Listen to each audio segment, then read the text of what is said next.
Assalamualaikum warahmatullahi wabarakatuh. Saudara jamaah sekalian, sudah menjadi tradisi bagi umat Islam di Indonesia bahwa di bulan Ramadan akan nampak fenomena berbeda daripada selain bulan Ramadan, di mana masjid dan majelis ta'lim akan lebih ramai dibanding hari-hari di luar bulan Ramadan. Walaupun sebenarnya akan lebih baik bila keramaian dan kesemangatan ini juga nampak di bulan-bulan selain Ramadan. Namun, memang tidak bisa kita pungkiri, bulan Ramadan mempunyai daya tarik sendiri.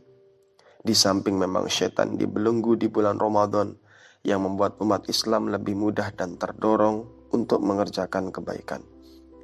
Namun tahun ini memang berbeda. Allah berkehendak lain kepada umat manusia. Kita seolah-olah dipaksa oleh Allah untuk memperbanyak di rumah saja, bahkan dalam hal beribadah. Nuansa sholat tarawih yang selalu kita idam-idamkan, yang mungkin hanya nampak sekali dalam setahun, tidak dapat kita rasakan tahun ini, diganti dengan memperbanyak ibadah di rumah saja. Namun, tidak sepantasnya kita menyesali qadar Allah ini, karena Allah pasti punya skenario baik di balik ini semua, termasuk juga dengan rasa keterpaksaan yang kita alami dengan ibadah di rumah saja ini, pasti mengandung hikmah yang luar biasa. Bila kita mengkaji ulang apa yang sudah kita pelajari, kita akan menjumpai bahwa memang walau masjid adalah tempat terbaik untuk ibadah, banyak rahmat yang Allah beri di masjid, namun beribadah di rumah juga tidak ada jeleknya. Bahkan dengan beribadah di rumah saja mempunyai beberapa faedah. Di antaranya, 1. Sholat sunnah lebih afdol dikerjakan di rumah saja. Alaikum bis sholati fi buyutikum fa inna khaira sholatil mar'i fi baitih illa sholatal maktubah. Menetapilah kalian mengerjakan sholat di rumah-rumah kalian, karena sesungguhnya sebaik-baik sholat seseorang adalah di rumahnya, kecuali sholat maktubah, sholat fardu.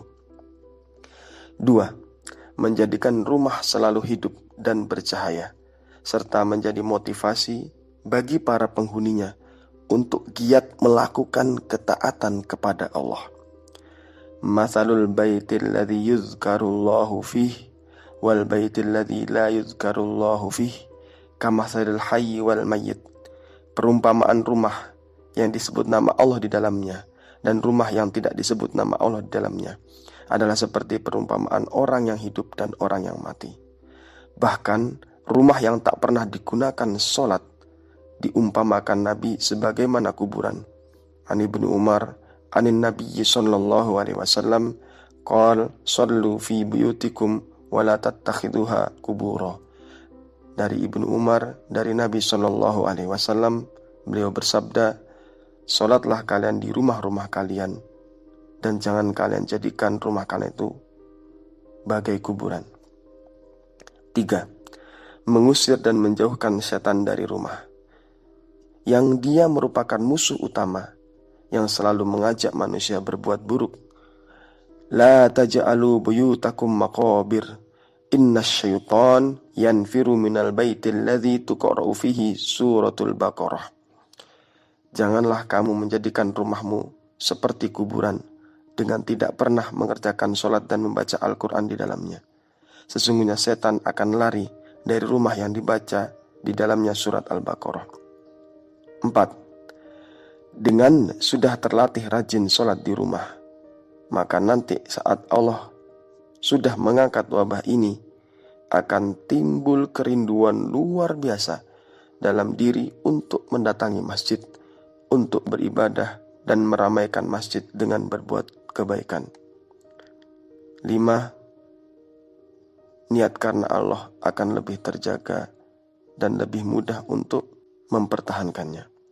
Maka keterpaksaan yang kita rasakan saat ini dalam menjalani ibadah di rumah saja, bila kita latih sebagai latihan menjaga niat agar lebih ikhlas dalam beribadah, dan kita biasakan dalam hidup kita untuk senantiasa memelihara kesemangatan ibadah dalam keadaan apapun, sehingga menjadi karakter dan kita terkondisi dalam keadaan seperti ini, tentunya keterpaksaan berubah menjadi kenyamanan dan berujung ke istiqomahan, konsistensi peribadahan.